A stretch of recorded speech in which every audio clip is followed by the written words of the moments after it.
In this lesson, we're going to start our look at rigging hands. And we're going to begin with two fairly easy hand rigs, and then we'll look at some more complex ones in the next lesson. Now, one of the things that makes rigging hands tricky is that hands can do so many different things. With 4 fingers and a thumb, or in the case of a lot of cartoon characters, 3 fingers and a thumb, you have multiple joints and many, many poses the hand can put itself in. On top of that, your arm has the ability to twist. The forearm can twist, so a hand can have the palm facing forward, the palm facing back, the palm facing to either side. So once you add all that together, you've got an almost infinite possibility of poses and points of view on a given hand. Now, if you're rigging a character in 3D, you can rig all of the fingers, and then you can actually turn the hand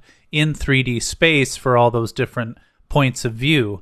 But with 2D rigging, that point of view issue becomes a lot more complicated. And that's one of the reasons why for 2D character rigging, the replacement hand rig is one of the best ways to go. With a replacement hand rig, you can create as many different hand poses as you need or want for a character, and then you simply replace that hand at the end of the arm. The big advantage here is that it's a very easy rig to set up, especially with some of the new tools in Duik Basel.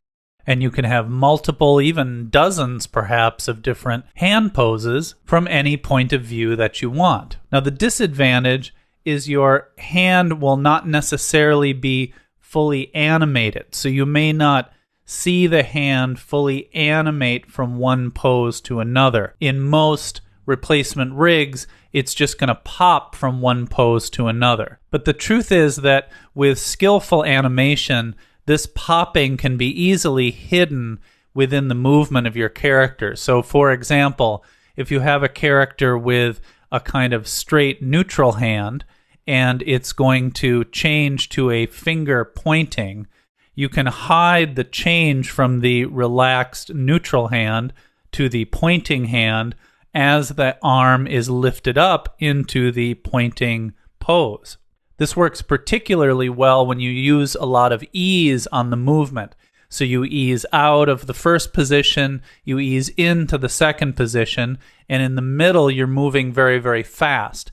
And you can pop that hand during that fast movement right in the middle, and in most cases the audience won't notice at all that you've swapped one hand out for another, and the audience will sort of fill in their mind the animation of the one pose turning into the other pose, sort of subconsciously. But even if you actually really need a kind of slow transformation from one hand pose to another, or you need some kind of movement of the hand that's a little more refined or slower, you could still rig that with a replacement system and actually create a sequential animation of a hand moving from one pose to another, and you could use the replacement system to simply click through those different poses. So it's still actually possible to add that kind of motion into a replacement rig. But most of the time, you're just going to be popping from one pose to another. So let's take a look at a replacement rig that we have already set up, and then we'll walk through rigging that up. So let's start with Hipster Man Rig 1, and I'm going to zoom in here on the right hand of our character. So you can see when I select the controller here that I have this hand selector slider, and I've got this set up to work on a system of 10s. So every 10 clicks of this slider, so if we type in 10, it jumps to a different hand pose. So there's our second hand pose. At 20, we have our third hand pose, a fist. And at 30, we have our last hand pose, which is a pointing finger. Now, in this case, I just have the 4 hands here, but I could have many more if I wished. I could have hundreds of hands if I needed them. And then in animation, it becomes a very easy thing to just animate this property and jump from hand to hand as I need them. So let's go ahead and rig the left hand with the same slider system so we can see how this goes together.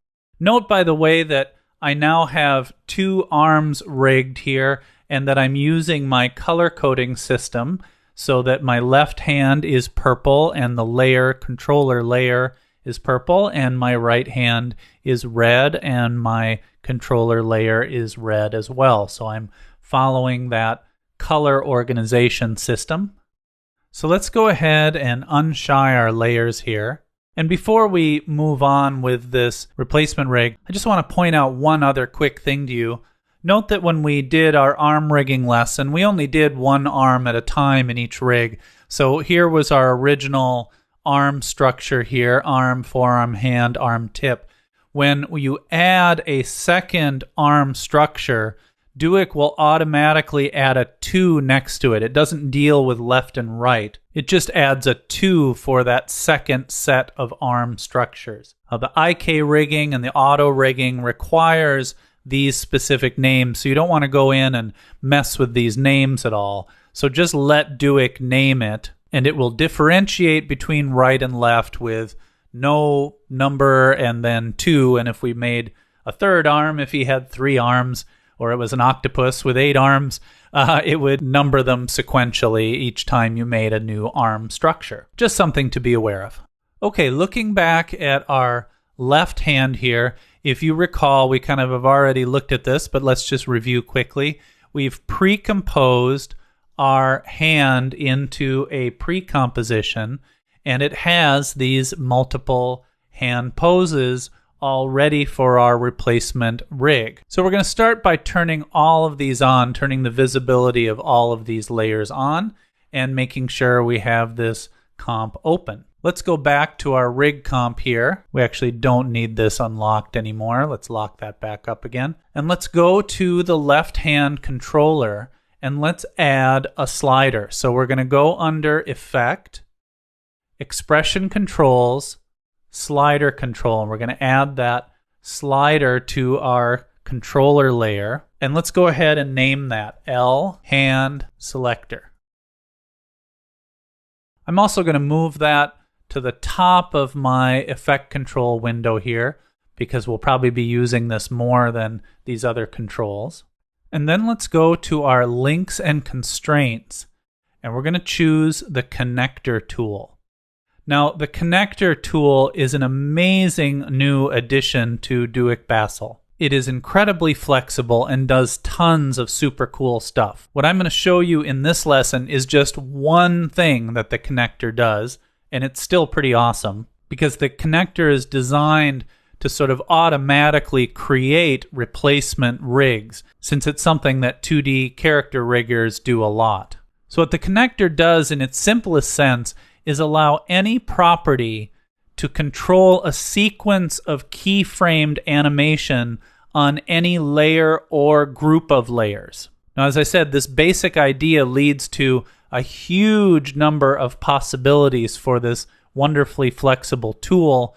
We're going to be using it to create a replacement rig here, which is just one thing it will do. But the idea is we are letting a property, in this case a slider property, control a sequence of animation, which will be the turning on and off of the opacity values of our different hand layers. Now, the connector kind of walks you through its 3 steps.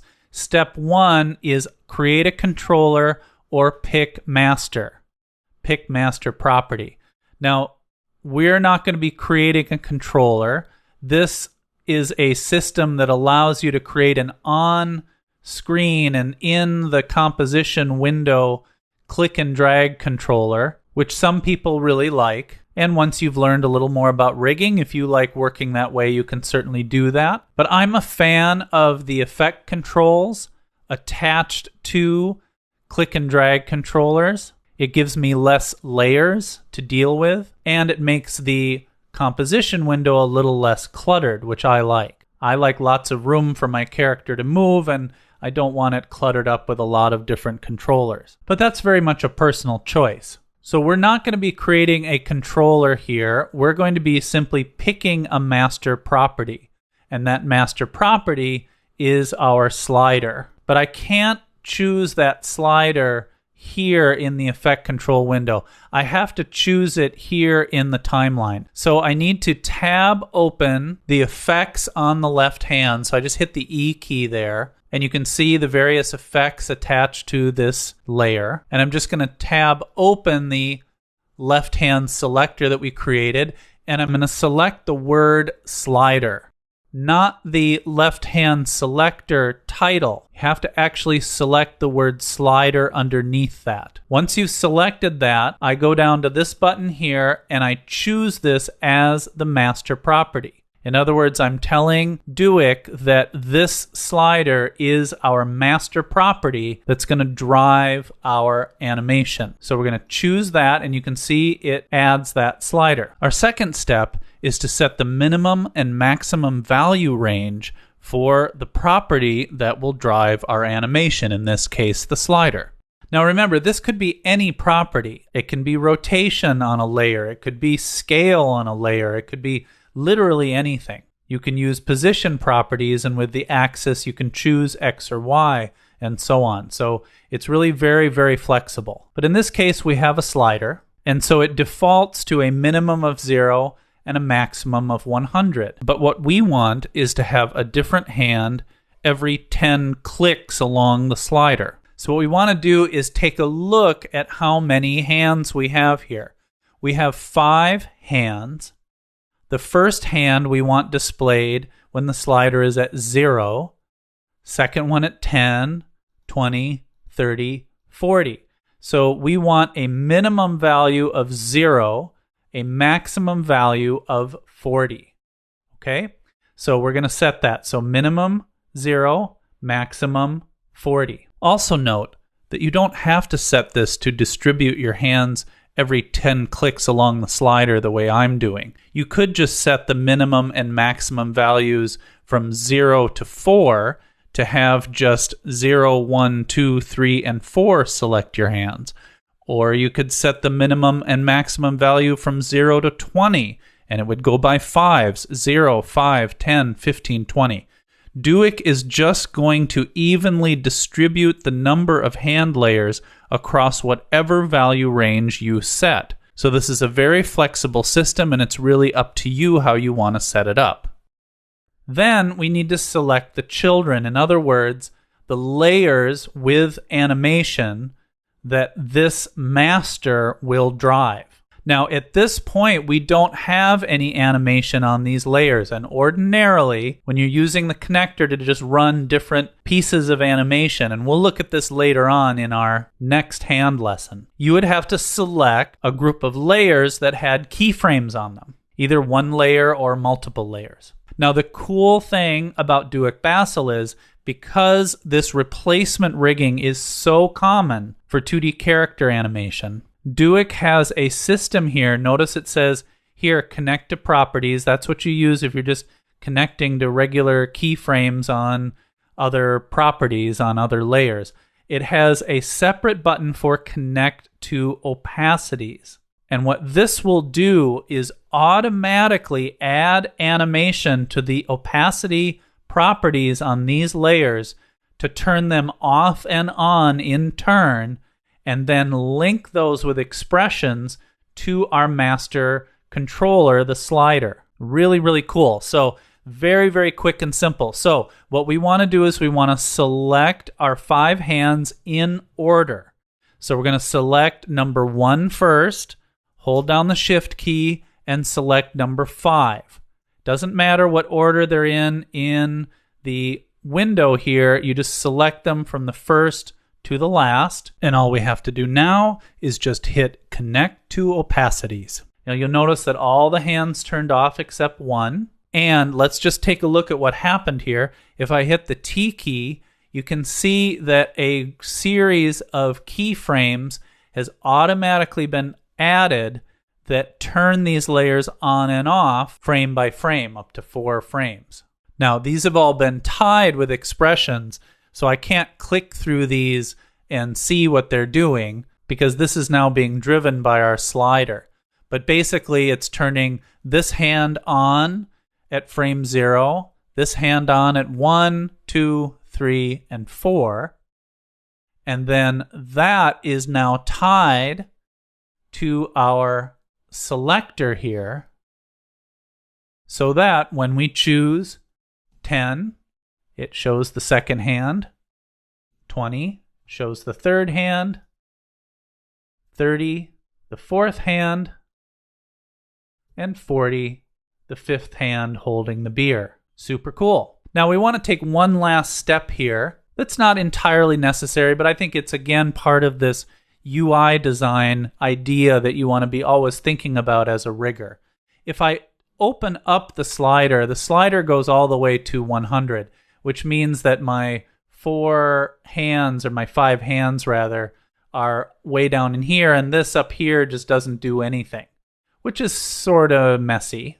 I usually just type the values in myself, but some people like actually using the actual slider. So what we want to do is we want to change this slider range so it limits it to 40. So I'm going to right click on the slider value and I'm going to choose Edit Value. And in this window here, we're going to set the slider range from 0 to 40. Now I can only go up to 40, that last hand with the beer, and I can only go down to 0. So it kind of limits me to what is possible for this particular slider and this hand selector. Now note that Duik also adds this slider connector minimum maximum here that I can actually change if I make a mistake in how I rig it or something like that. So I can actually affect that after the fact, but really shouldn't have to do that as long as you set up the minimum and maximum correctly ahead of time. So this is a very easy rig to set up thanks to the wonderful connector tool and its automated connect to opacities script. Now let's jump to Hipsterman Rig 2.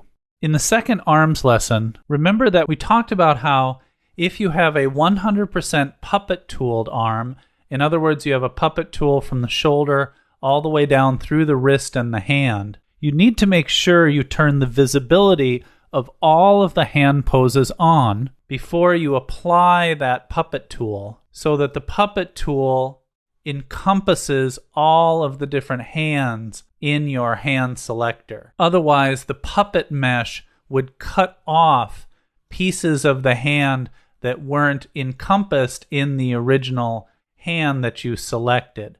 So for example, if we only had this neutral hand on, it would cut the mesh around these fingers and it wouldn't match what's happening in, for example, this hand with this pinky sticking out. That pinky would get cut off and left behind when the rest of the puppet mesh moved. But because we had all these hands turned on, when I set up this puppet mesh, I can now select all these different hands and they're all included in that puppet mesh when this hand moves. Now, if you forget to turn on all your hands before you add the puppet tool, or you decide to add or change a hand that would then exist outside the puppet mesh, you're going to need to redo the puppet tool, its pins, and the Duik bones. The best way to do this safely is to first delete the bone layers, then select the arm layer, hit the E key to open the layer's effects, select the word puppet under effects, and hit the delete key to remove the puppet tool. Then turn your structure's visibility back on, reselect the puppet pin tool, select the arm layer, and repeat the whole process of setting the pins, naming them, running Duik's bone script, and then reparent the bones to the structure. Luckily, you don't have to redo the structures themselves or the IK rigging on the structures, as they exist separately from your artwork. It's one of the really nice advantages of Duik's new system. Let's just walk through this again really quick so you can see again how this works. And you can see it in this context of the puppet tooled arm. Just a little bit different. Not much, but just a little different. So we're going to start on the left hand again, and we're going to add that controller. And here's a little fun trick. We can actually just grab this selector here, copy it, select the left hand, and paste it. And we just need to change its name. And we're going to need to change its slider range to 40 because this is going to have those 5 hands rather than the 4 that this one has. Now here's a little tip for you just to make this clear. Notice that our connector here still says slider from the last slider we selected. This is actually still the old slider from rig 1. I need to reselect the new slider. It doesn't indicate which slider or where it's from, so you do have to be careful about this. So we once again want to hit the E key with that left hand selected, open up that selector, select the slider, and then choose it again. Now notice it didn't change. There's no real indication here that anything changed, but we now have this slider selected rather than the one from rig 1. And this will work across compositions, so you do have to be very clear about that. Make sure you select the correct slider for your master. Once again, our value is going to be 0 to 40 because it's the same number of hands. And we need to open that arm and hand composition. There's our arm hand comp. We're going to double click on that, and we're going to turn all of these hands on. And notice now, of course, we've got our upper and lower arm and the cuff and all that all within here, but all we want to select is hand 1. Remember, we want to select in order. Hold down the shift key, hand 5, and again, connect to opacities. So simple. Now when we go back, let's lock up our layer here and go back to our controller. Now our slider will now select our different hands, and we've got that limiter, so we can just slide that right up to select our beer hand or whatnot, and we can go through all of those hands quick and easy. And also, since we had those all turned on when we set our puppet mesh, it doesn't matter which hand is selected, they're all contained within that puppet mesh correctly.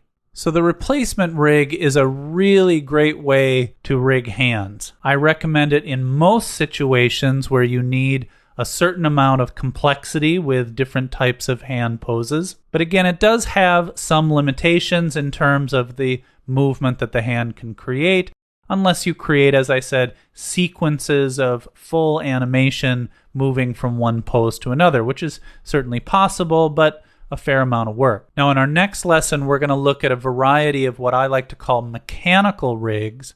In other words, fully kind of jointed or puppet tooled rigs like the ones we've looked at for our arms, where you can pose each finger individually. But before we get into some of that more complicated mechanical rigging, let's take a look at the simplest kind of mechanical rig, which I like to call the flipper hand or the mitten hand. So let's jump over to this farmer woman rig here, and we're just going to rig up one of her arms to demonstrate this. So let's just solo, first of all, just one of her little arms here, and let's take a look at what we have. We have, of course, an upper arm. We have, of course, a lower arm, but in this case, we have 2 layers for the hand. Let's zoom in here a little bit. We have the hand itself, or palm, we could say, and then we have the fingers layer, which is really just a nub off of that hand. So it's kind of like all the fingers sort of all grouped together into just one little nubbin here. So in this case, we're going to create a jointed rig that's simply going to include this last extra joint of the fingers to create a kind of mitten or flipper kind of a hand. But it's going to be more expressive and more capable than just having a single layer for the whole hand. So it certainly doesn't give us all the capabilities of a replacement rig or a more complicated mechanical rig, but there's more expressive capability with this type of rig than, say, just a single hand without any replacement rigging or other mechanical rigging at all. And it works really well for these kinds of very simple, very graphic characters. but it works in other situations as well, as we'll look at in a minute. So we'll kind of rig this up from scratch, but I'll speed through some aspects of this that we've already covered. I'm going to turn on the outline layer here. These were vector markers, and so I simply turn them into shape layers using the Create Shapes from Vector Layers command here under Layer. And there you can see our 3 markers for the shoulder, the elbow, and the wrist, but we have a 4th marker for the knuckles. As we've done before, we're just going to go ahead and create an arm structure, and we're going to snap this into place. Now, a really quick note, because these markers are all within a single shape layer, we need to make sure that in our snapping settings, we check on Snap to and Show Features inside Collapsed Compositions and Text Layers. That'll also allow it to snap within shape layers. And just to keep things simple, we're also going to turn off these other layers so we're not trying to snap to too many different things. Now I want to cut in really quick here because unlike what we've done before, where we just sort of placed the knuckle kind of where the artwork suggested there was a knuckle, here, of course, we have an actual guide. We want to make sure that we actually snap to that guide because our knuckles need to pivot right on that circular overlap. Now let's speed through the rest of the steps here. We're going to move and recolor our structures. We're going to run our auto rig to add our controller and our IK. We're going to tweak the appearance and size of the icon.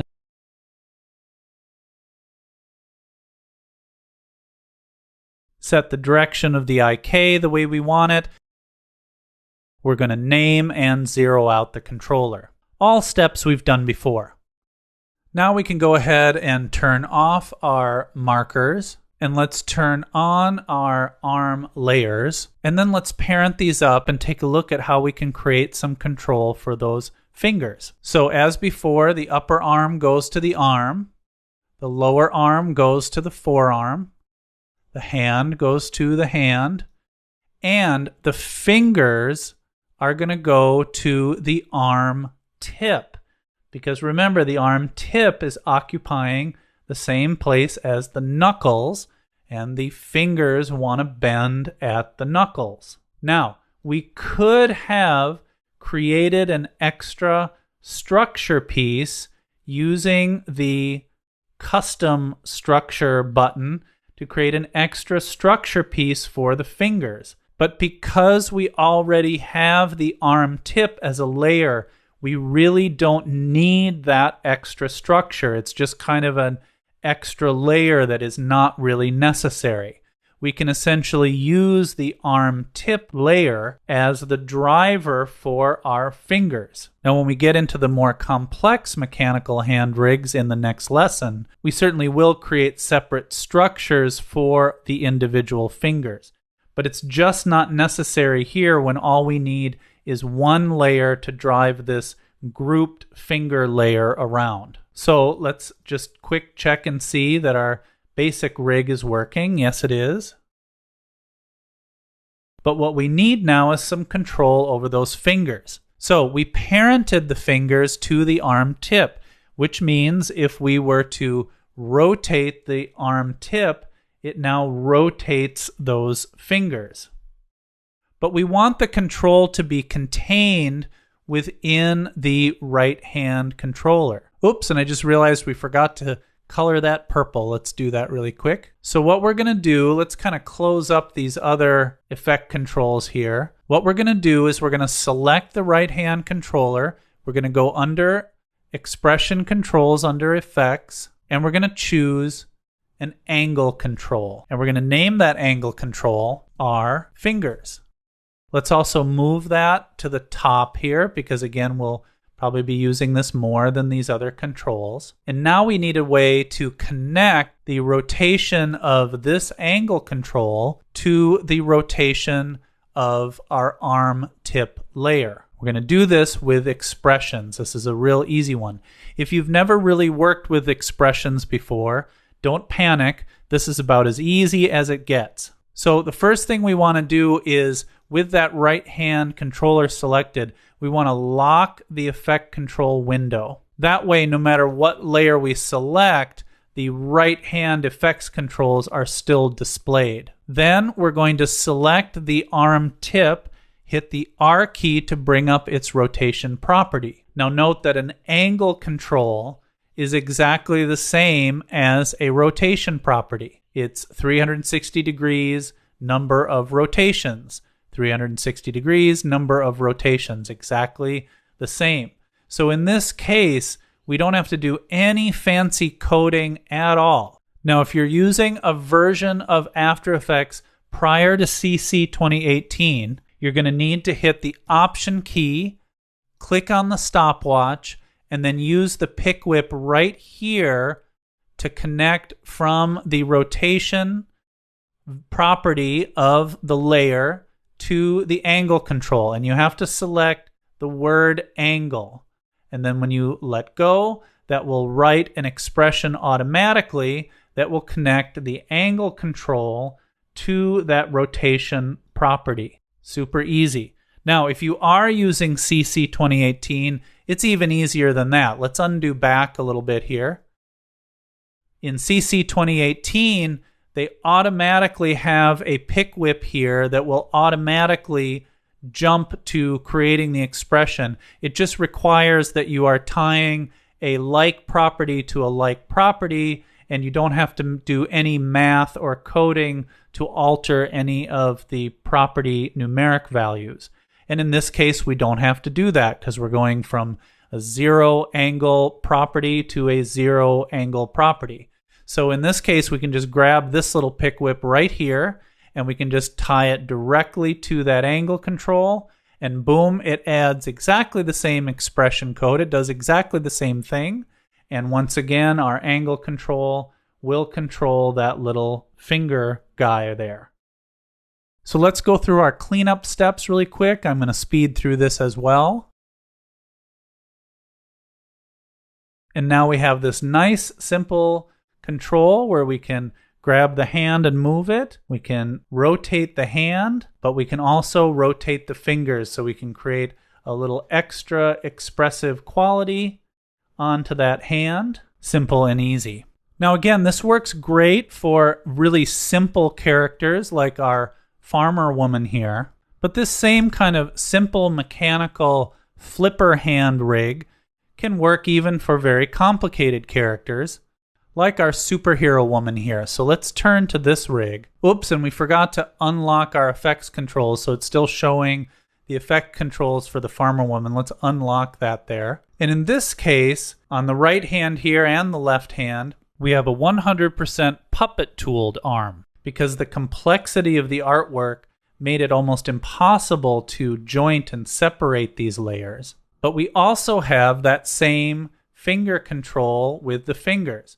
Now, it doesn't give us a real wide range of movement. If we push it too far, it starts to pinch and look kind of ugly. But we get a certain amount of control, and it's that same basic setup of just a simple angle control on the fingers.